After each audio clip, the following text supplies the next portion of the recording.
তো এই ছিল কালকের আমাদের ক্লাসের topic 12 killer terms about typography. প্রথমে টাইপোগ্রাফি ডেপথে যেতে গেলে আগে জানতে হবে টাইপোগ্রাফি কি। তো এত কিছু পড়ে আমি ক্লাসটাকে বোরিং করছি না, আমি এর মধ্যে কি বলা আছে সেটাকে শর্টকাটে বলে দিচ্ছি, ঠিক আছে? টাইপোগ্রাফি হলো আমাদের ডিজাইন করার সময় বা আমরা যখন ডিজাইন করব যে কোনো টেক্সট কম্পোনেন্ট।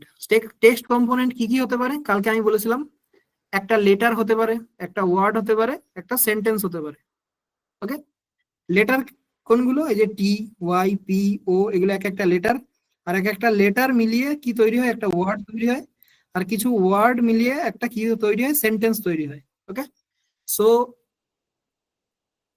ডিজাইন করার সময় যে কোনো টেক্সট কম্পোনেন্টকে সুন্দরভাবে সাজিয়ে তোলার যে দক্ষতা, সেটাকেই বলা হচ্ছে টাইপোগ্রাফি, আর কিচ্ছু না। টাইপোগ্রাফি কি? আমরা যখন ডিজাইন করছি বা ডিজাইন করার সময় যে কোনো টেক্সট কম্পোনেন্টকে সুন্দরভাবে সাজিয়ে তোলার যে দক্ষতা, সেটাকেই আমরা বলছি টাইপোগ্রাফি। ওকে, এখানে আরো ডিটেলসে লেখা আছে, এগুলো একটু পড়লেই বুঝতে পারবেন, ঠিক আছে? এবার আসছি টাইপ ফেস। টাইপ ফেস কি জিনিস? টাইপ ফেসের এখানে বোঝাতে গিয়ে দুটো বা একটা সিঙ্গেল ছবি রয়েছে, ছবিটা ভালো করে দেখুন। বাঁদিকে লেখা রয়েছে টাইপ ফেস আর ডান দিকে লেখা রয়েছে ফন্ট। একটা টাইপ ফেসের উদাহরণ দেওয়া রয়েছে হেলভেটিকা, ফন্টের উদাহরণ দেওয়া রয়েছে Helvetica regular, Helvetica oblique, Helvetica light, মানে এক একটা ফ্যামিলি মেম্বার। ওকে, তো আমি যদি একটু রিয়েল দেখাই,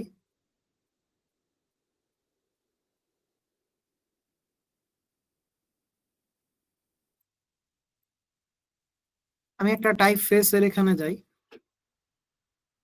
যে কোনো টাইপ ফেস, এই মনে করুন পপিন্সের এই ছোট্ট অ্যারোটায় ক্লিক করলে পুরো পপিন্সের ভিতরে যা যা ফ্যামিলি মেম্বার রয়েছে সব ওপেন হয়ে যাবে। ওকে, তো পপিন্স কি? পপিন্স হচ্ছে একটা টাইপ ফেস। আর Poppins thin, Poppins extra light, Poppins light, Poppins regular, Poppins medium, এগুলো কি? এগুলো হচ্ছে এক একটা ফন্ট। সো এতদিন আমরা যেটাকে ফন্ট বলে জানতাম সেটা হচ্ছে এইটা পপিন্স ফন্ট। সো অ্যাকচুয়ালি এটা কি? Type face. ফন্ট কোনগুলো? ফন্ট হচ্ছে এর ফ্যামিলি মেম্বার গুলো। ওকে, আমি যদি আমাদের রিয়েল লাইফের সাথে উদাহরণ দিয়ে বোঝার চেষ্টা করি, আমাদের বাড়ির সামনে যে সমস্ত নাম থাকে, মানে আমাদের পরিবারের একটা নাম থাকে, তো সেই নামটা মনে করুন এইটা আমাদের একটা পরিবার। পপিন্স হচ্ছে একটা পরিবার, আর সেই পরিবারের এক একজন ফ্যামিলি মেম্বার থাকে, মা, বাবা, দাদু, ঠাকুমা, ভাই, বোন, দিদি, এরকম করে আমাদের ফ্যামিলি মেম্বাররা থাকে। সো এই এক একজন ফ্যামিলি মেম্বার হচ্ছে এক একজন ফন্ট। আর টাইপ ফেস হচ্ছে সেই ফ্যামিলি মেম্বার গুলো মিলিয়ে একসাথে যে পরিবারটা তৈরি হয়, সেই পরিবারটা হচ্ছে টাইপ ফেস। আমাদের পরিবারে মা, বাবা, ভাই, বোন, দিদি, ঠাকুমা, দাদু, এদেরকে একসাথে নিয়ে একটা পরিবার তৈরি হয়। সো সেই একসাথে নিয়ে যে পরিবারটা তৈরি হয় সেটাকে বলা হচ্ছে টাইপ ফেস। আর সেই পরিবারের এক একজন সদস্যকে বলা হচ্ছে ফন্ট। ওকে, আশা করছি ক্লিয়ার করতে পেরেছি আমি। নেক্সট, সো টাইপ ফেস কি? এন্টায়ার ফ্যামিলি অফ ফন্টস, মানে এন্টায়ার ফ্যামিলি অফ ফন্টস, এগুলো এক একটা ফন্ট। সো এন্টায়ার ফ্যামিলি, এই ফ্যামিলিটাকে একসাথে বলা হচ্ছে টাইপ ফেস। সো এখানে কোন টাইপ ফেসের উদাহরণ দেওয়া আছে? Helvetica type face. সেই হেলভেটিকা টাইপ ফেসের কি কি ফন্ট আছে? হেলভেটিকা রেগুলার ফন্ট আছে, হেলভেটিকা অবলিক ফন্ট আছে, হেলভেটিকা লাইট আছে, এন্ড ব্লা ব্লা ব্লা। ওকে, সেটা হচ্ছে টাইপ ফেস আর ফন্ট। ফন্ট আলাদা, টাইপ ফেস আলাদা। সো আমাদের এগুলোকে জেনে নিতে হবে অ্যাজ আ ডিজাইনার, যেটা আমরা আগে জানতাম না, ক্লাস করার আগে তো জানতামই না। ওকে, সো নতুন জিনিস আমরা শিখে গেলাম। নেক্সট আসছে টাইপ ফেসের কিছু প্রয়োজনীয় টার্ম, যেটা আমরা নিচে একটু আলোচনা করব, দেখা যাক। প্রথমে আসছে 4DP grid. 4DP grid actually কি? এটা একটা আমাদের যে চারের নামতা, সেই চারের নামতার যে ভ্যালুগুলো, সেই ভ্যালুগুলো নিয়ে আমরা ডিজাইন কম্পোনেন্টের মাঝে স্পেস ক্রিয়েট করব, দূরত্বটাকে মেনটেন করব। কিভাবে? এখানে একটা টেবিল দেওয়া রয়েছে বা নামটা দেওয়া রয়েছে, দেখুন প্রত্যেকটা লাইনকে যদি আমি 4 করে ধরি, এই লাইনটা 4, এই লাইনটা 4, এই লাইনটা 4, এই লাইনটা 4, প্রত্যেকটা লাইনের ভ্যালু যদি 4 হয়, তাহলে সেইগুলোকে যেমন 0 দিয়ে গুণ করলে 0, 1 দিয়ে গুণ করলে 4, 4-এর সাথে 2 গুণ করলে 8, 4-এর সাথে 3 গুণ করলে 12, মানে পরপর পরপর 4-এর একটা নামতা। ঠিক আছে, সেটা আমরা দেখে নিলাম। মানে কি, শুধুই 4-এর যে নামতাটা সেটারই যা যা ভ্যালু রয়েছে লং চলে যাবে, সেই ভ্যালুগুলো আমি একটুখানি কি করে মেনটেন করব দেখে নি। মনে করুন এটা আমার হেডলাইন, এটা আমার সাব হেডলাইন। আমি এখানে সাব হেডলাইন লিখে দিই, বুঝতে সুবিধা হবে। এটা মনে করুন আমাদের সাব হেডলাইন, ঠিক আছে। আচ্ছা, এটা মনে করুন আমার বডি টেক্সট। আর একটু কপি করে কিছু এক্সট্রা বাড়িয়ে নিই। এটা মনে করুন আমার বডি টেক্সট। ওকে, এইবার এই যে মাঝের দূরত্ব, এই দূরত্ব, এই দূরত্ব, এই দূরত্বগুলো আমরা কি দিয়ে মেনটেন করব? 4DP গ্রিড সিস্টেম হিসেবে স্পেস ক্রিয়েট করব। যেমন তার আগে কি করতে হবে, আমাকে এই মাঝের ভ্যালুটা বের করতে হবে। কি করে বের করব? এই দুটোর মধ্যে থেকে যে কোনো একটাই ক্লিক করব। চলুন আমি নিচেরটায় ক্লিক করি। এই যে ক্লিক করলাম, সিলেক্ট হয়ে গেল। অপরটার উপরে আমি মাউস পয়েন্টারটা জাস্ট নিয়ে যাব, ক্লিক করব না। মাউস পয়েন্টারটা জাস্ট এর উপরে নিয়ে যাব, নিয়ে গিয়ে কিবোর্ড থেকে অল্ট প্রেস করব। কিবোর্ড থেকে অল্ট প্রেস করব। যেই অল্ট প্রেস করে ধরলাম, দেখুন মাঝখানে ভ্যালুটা দেখাচ্ছে 48। তাহলে 4 × 12 48। ওকে, তার মানে কি, আমার এটা 4DP গ্রিড সিস্টেমের মধ্যে রয়েছে। এবার মনে করুন আমার এই দূরত্বটা বেশি মনে হচ্ছে, আমাকে এই দূরত্ব কমাতে হবে। সো কমাতে হবে মানে আমি 1, 2, 3 পিক্সেল কমাতে পারবো না। যে 45 হয়ে গেছে, আমাকে এটা হয় 44 করতে হবে, না হয় আমাকে 40 করতে হবে, এরকম ভাবে এগোতে হবে। মানে 4 করে টপকে টপকে আমাকে যেতে হবে। ওকে, এই যে 44 হয়ে গেল, মনে করুন আমাকে আরো কাছে নিয়ে যেতে হবে, তখন আমি কোথায় নিয়ে যাব? 40-এ নিয়ে যাব। কিবোর্ড থেকে এই যে ক্লিক করলাম, ক্লিক করে কিবোর্ড থেকে আমি আপ অ্যারোটাই ক্লিক করব। আপ অ্যারো 1, 2, 3, 4, যে ক্লিক করলাম 4 পিক্সেল কমে গেল, এই দেখুন 40। ওকে, তো এই মাঝের দূরত্বটা কত? 40 পিক্সেল। ওকে, মনে করুন আমাকে যদি বাড়াতে হয়, তাও আমি 4DP মেনটেন করেই বাড়াবো। যেমন এটা 4DP মেনটেন করে নেই, আমাকে 72 করতে হবে। এইবার এটা 4DP মেনটেন করে হলো। মানে আমি যদি কাছে রাখি, তাও আমি এই দূরত্বটা 4DP মেনটেন করব। আমি যদি দূরে রাখি, তাও এটা আমি 4DP মেনটেন করব। ওকে, সিমিলারলি মনে করুন এই গ্যাপটা আমাকে মেনটেন করতে হবে। আমি এই দুটোর মাঝখানের গ্যাপ মেনটেন করব, এইটার থেকে এইটার গ্যাপ মেনটেন করব না, মানে একটাকে টপকে এসে মেনটেন করব না। পাশাপাশি থাকা কম্পোনেন্টের মধ্যে গ্যাপ মেনটেন করব, পাশাপাশি থাকা।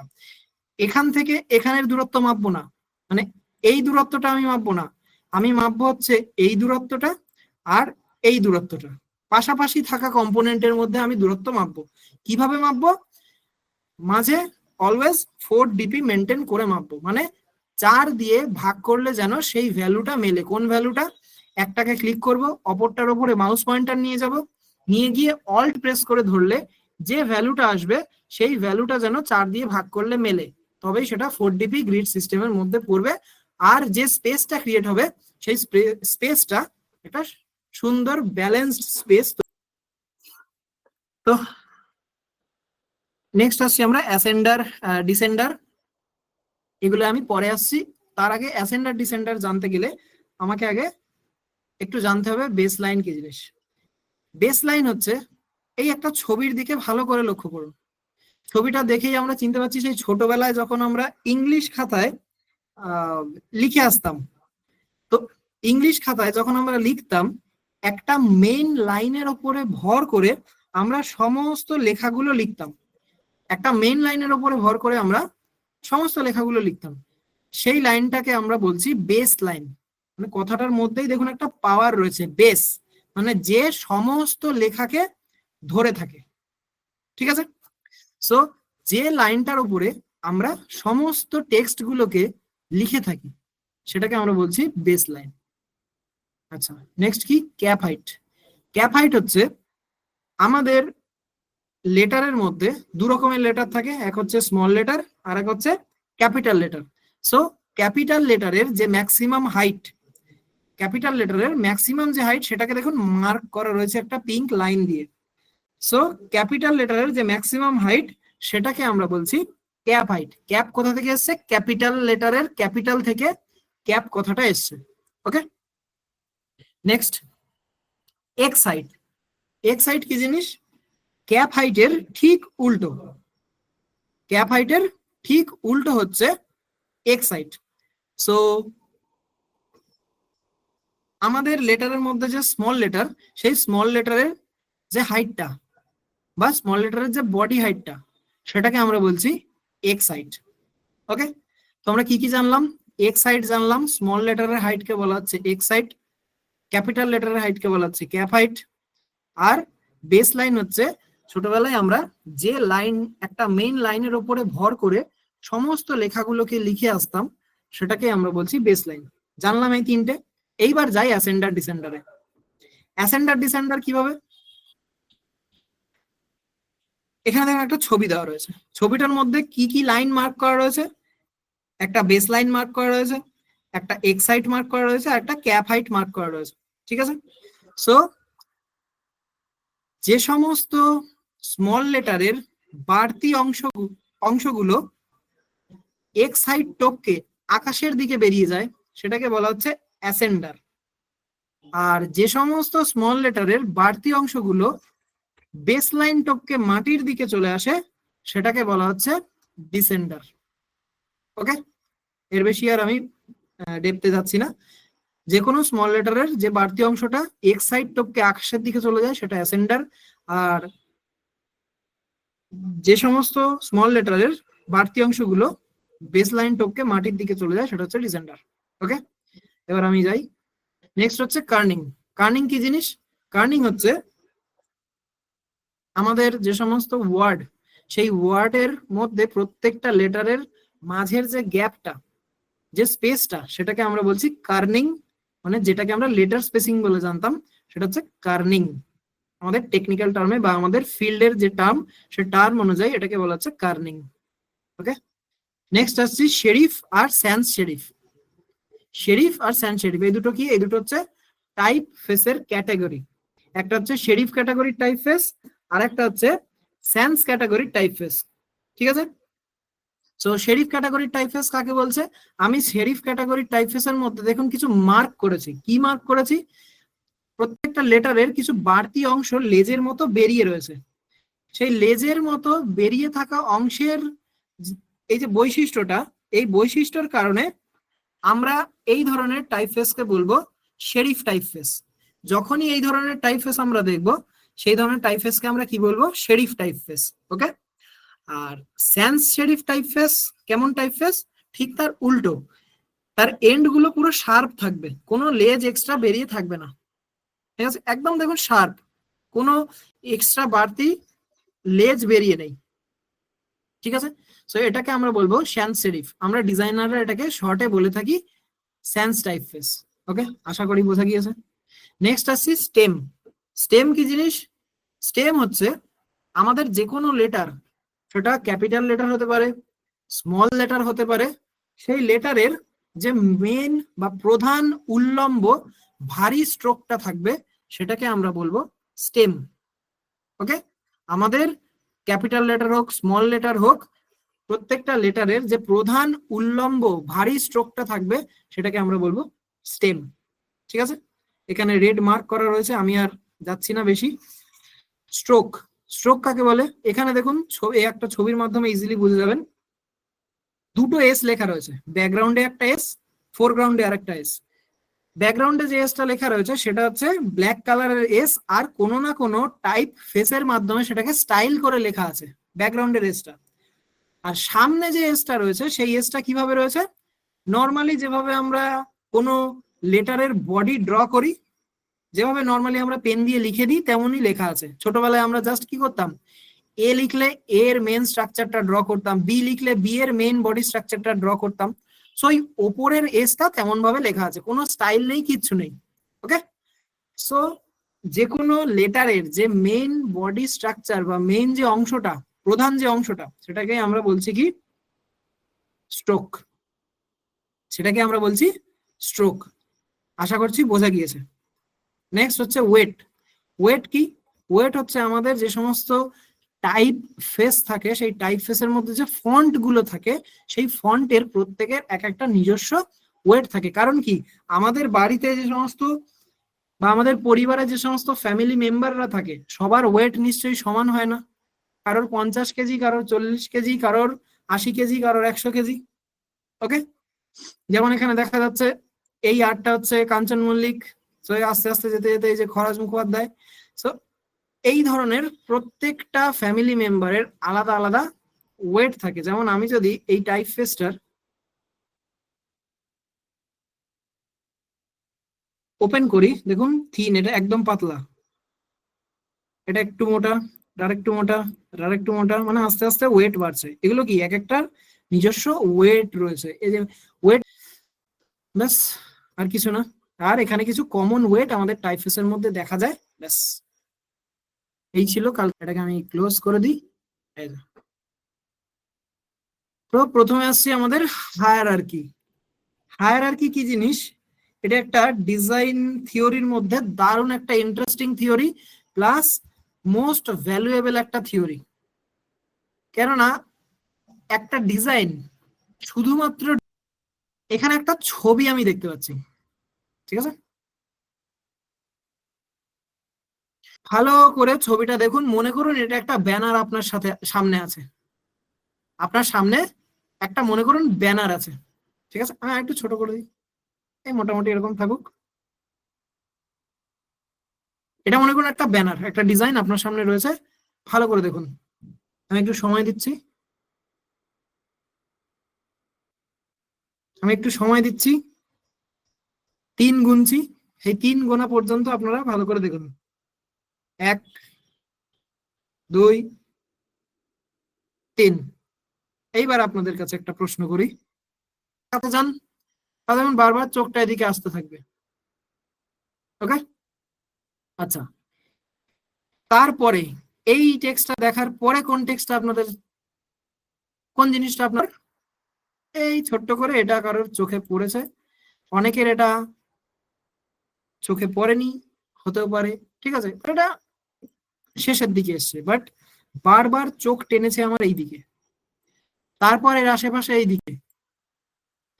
ওকে, এই যে আপনার, ওকে, সো এখানে আমরা শিখতে, ওকে, সো যাই হোক,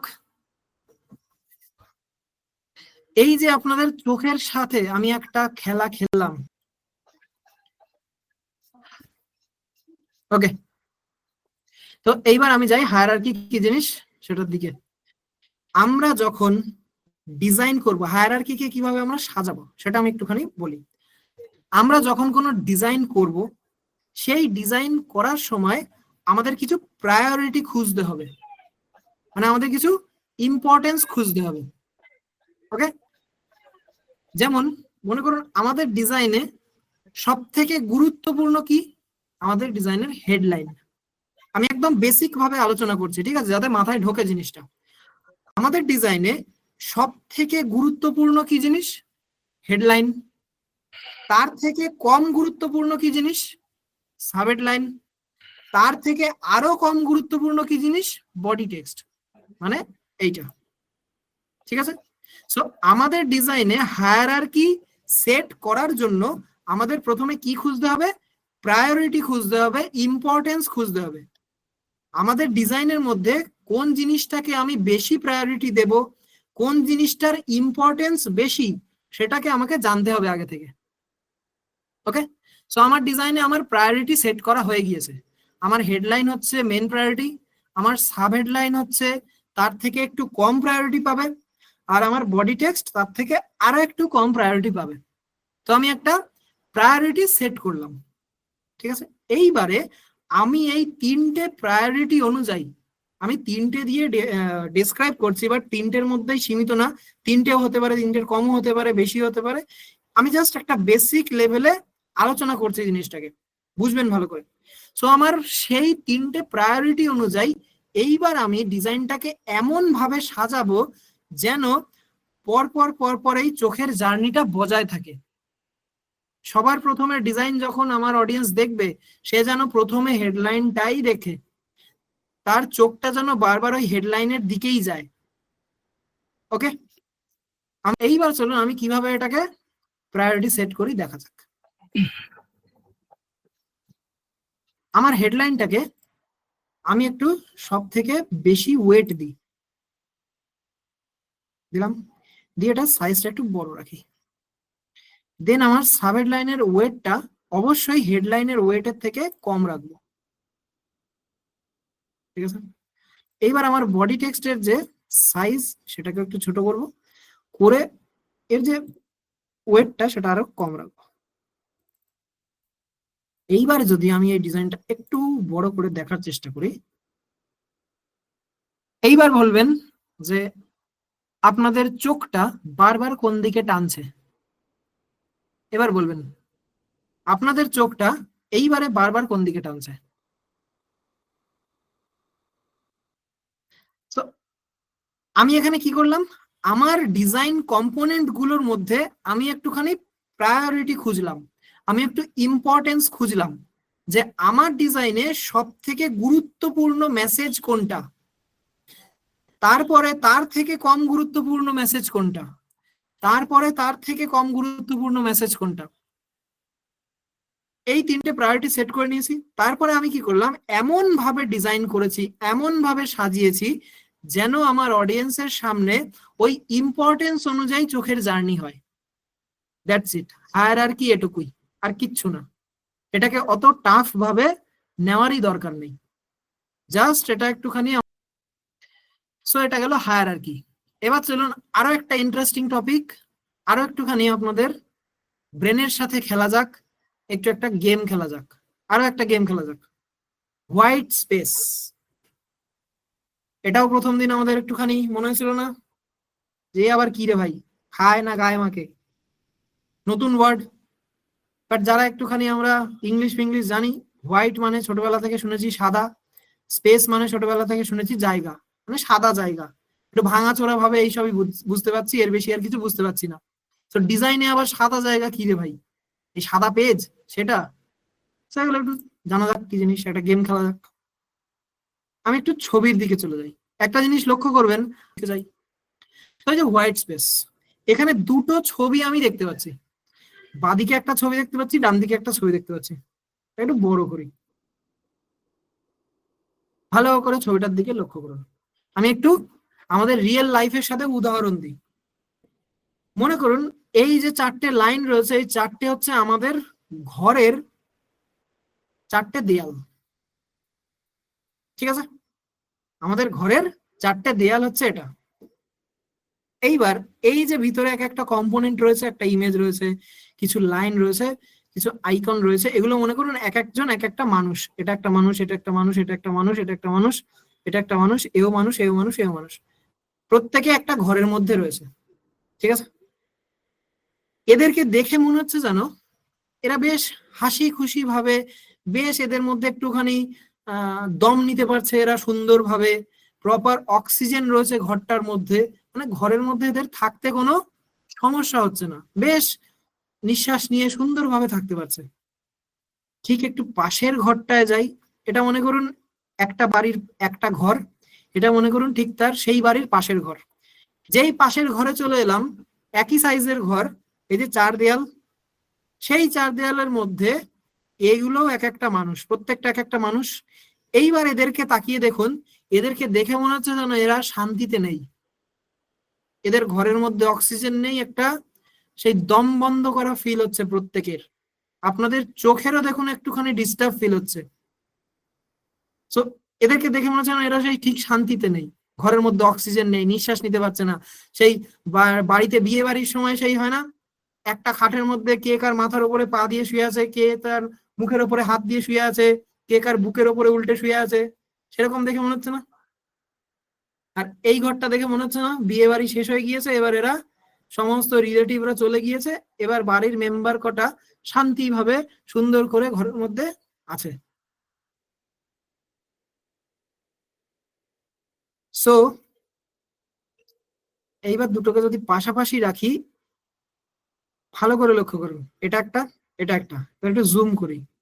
এবার আপনাদের চোখের দিকে ভালো করে বা চোখটাকে একটুখানি ফিল করুন। এই ছবিটা দেখে বা এই ডিজাইনটা দেখে আপনাদের চোখ দেখুন একটু শান্তি ফিল করছে, কোনো ডিস্টারবেন্স নেই, আপনার চোখ শান্তি ফিল করছে, কোনো ডিস্টার্ব ফিল করছে না।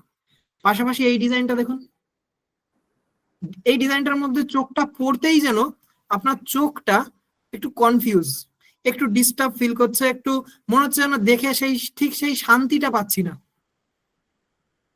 আপনার চোখ সেই শান্তিটা পাচ্ছে না। দেখুন এই ডিজাইনটা দেখে মনে হচ্ছে যেন সেই ঠিক ভাল লাগছে না, একটু ডিস্টার্ব ফিল হচ্ছে চোখের মধ্যে, একটু কেমন একটা অশান্তি অশান্তি ব্যাপার। বাট এটা দেখুন বেশ মজা লাগছে, বেশ শান্তি ফিল হচ্ছে চোখটার মধ্যে, কোনো ডিস্টারবেন্স নেই। সো এইবার আমি এই উদাহরণটাকে আমাদের ডিজাইনের সাথে কম্পেয়ার করি। মনে করুন এটা একটা ডিজাইন, এটা একটা ডিজাইন। আমরা সিমিলারলি যখন কোনো ডিজাইন করব, সেই ডিজাইনের মধ্যেও যেন এইরকম কিছু ফাঁকা জায়গা বজায় থাকে, একটার ঘাড়ে আরেকটা যেন না উঠে যায়, প্রপার যেন একটা হোয়াইট স্পেস বজায় থাকে আমাদের ডিজাইনের মধ্যে, একটা হচপচ ব্যাপার যেন না হয়ে যায়, প্রপার একটা স্পেস, প্রপার আমাদের ডিজাইনটাও যেন এইভাবে ব্রিথ করতে পারে। দেখুন এই ডিজাইনটা দেখে মনে হচ্ছে যেন এই ডিজাইনটা প্রপার ব্রিথ করতে পারছে, আর এই ডিজাইনটা ব্রিথ করতে পারছে না, প্লাস আমাদের চোখটাও শান্তি পাচ্ছে না। সো হোয়াইট স্পেস মানে আমি আর একটা কথা বলে দিই, সাদা জায়গা নয়, হোয়াইট স্পেসের মানে হচ্ছে ফাঁকা জায়গা। হোয়াইট স্পেস মানে আমরা নর্মালি কি বুঝতে পারছি যে সাদা জায়গা, বাট সাদা জায়গা নয়, হোয়াইট স্পেসের মানে এখানে হোয়াইট মানে হচ্ছে ফাঁকা, ফাঁকা জায়গা। সো ডিজাইনের মধ্যে আমাদের যে ডিজাইন আমরা করব, প্র্যাকটিক্যালি যখন ডিজাইন করব, সেই ডিজাইনের মধ্যে প্রত্যেকটা কম্পোনেন্টের মাঝে, এটা একটা ইমেজ কম্পোনেন্ট, এটা একটা টেক্সট কম্পোনেন্ট, এটা একটা টেক্সট কম্পোনেন্ট, এটা একটা টেক্সট কম্পোনেন্ট, সো এই লাইনগুলো এক একটা টেক্সট কম্পোনেন্ট, ঠিক আছে? আচ্ছা, এটা একটা আইকন কম্পোনেন্ট, এটা একটা আইকন কম্পোনেন্ট, এটা একটা আইকন কম্পোনেন্ট। প্রত্যেকটা কম্পোনেন্টের মাঝখানে দেখুন একটা প্রপার ব্রিদিং স্পেস রয়েছে। ব্রিদিং স্পেস মানে নিঃশ্বাস নেওয়ার মতো জায়গা, ঠিক আছে? সো আমাদের ডিজাইনে যেন যে সমস্ত কম্পোনেন্ট গুলো আমরা ইউজ করব, সেটা টেক্সট কম্পোনেন্ট হতে পারে, ইমেজ কম্পোনেন্ট হতে পারে, আইকন হতে পারে, যে কোনো কিছু হতে পারে, প্রত্যেকটা কম্পোনেন্টের মাঝে যেন একটা প্রপার হোয়াইট স্পেস বজায় থাকে, এইভাবে যেন গায়ে গায়ে না উঠে যায়। মাথায় ঢুকেছে কিভাবে আমরা এই উদাহরণটাকে আমাদের ডিজাইনের সাথে কাজে লাগাবো? মাথায় ঢুকেছে? জাস্ট ওয়াই লিখে টাইপ করুন, আমরা বুঝতে পারছি, মাথায় ঢুকছে জিনিসটা, মজা লাগছে জিনিসগুলো।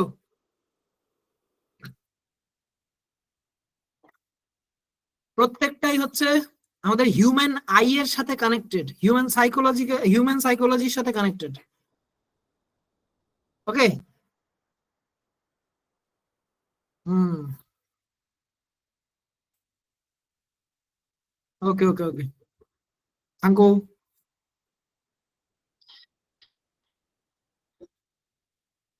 আর দেখি, এবার চলুন আমি একটু লাগছে,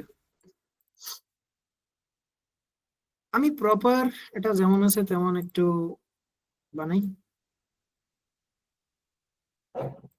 ওকে, এটাকেই আমি ডুপ্লিকেট করি, করে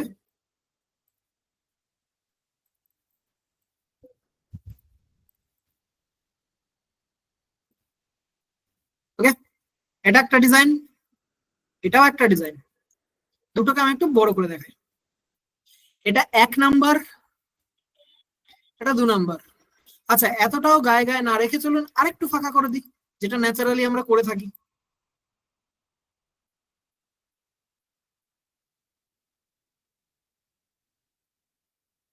ঠিক আছে, এটা দেব, এটা 1 নাম্বার, এটা 2 নাম্বার। ভালো করে লক্ষ্য করুন, এটা 1 নাম্বার, এটা 2 নাম্বার।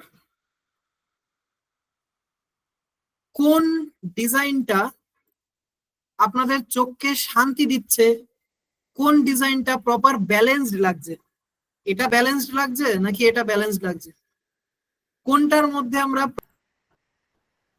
এইভাবে কোনোদিন ডিজাইন হয় না। দেখুন একটার গায়ে আর একটা পুরো একদম উঠে গিয়েছে, এইভাবে কখনো ডিজাইন হয় না। আমাদের ডিজাইনের মধ্যে প্রপার একটা ব্রিদিং স্পেস রাখতে হয়, প্রপার একটা স্পেস মেনটেন করতে হয় যাতে ডিজাইনটা একটা ব্যালেন্স লুক দেয়। ঠিক আছে, যারা যারা 2 টাইপ করছেন তাদেরকে এখনো আস্তে আস্তে শিখতে হবে, চাপ নেই, আমরা প্রত্যেকেই এখানে বিগিনার। আমরা আস্তে আস্তে শিখে যাব কিভাবে টাইপোগ্রাফি ডিজাইন করতে হয়, কিভাবে একটা সোশ্যাল মিডিয়ার ডিজাইন করতে হয়, তখনই বুঝে যাবেন যে এইটা কেন ভুল আর এইটা কেন সঠিক। ঠিক আছে, চাপ নেওয়ার দরকার নেই। যারা যারা যারা 2 টাইপ করেছেন তাদেরকেও আমি শিখিয়ে দেব, দেখিয়ে দেব, প্রপার প্র্যাকটিক্যালি যখন ডিজাইন করব তখন বুঝে যাবেন যে এটা কেন ভুল। ঠিক আছে, এই ছিল আজকের আমাদের টপিক, দুটোই দারুণ ইন্টারেস্টিং টপিক।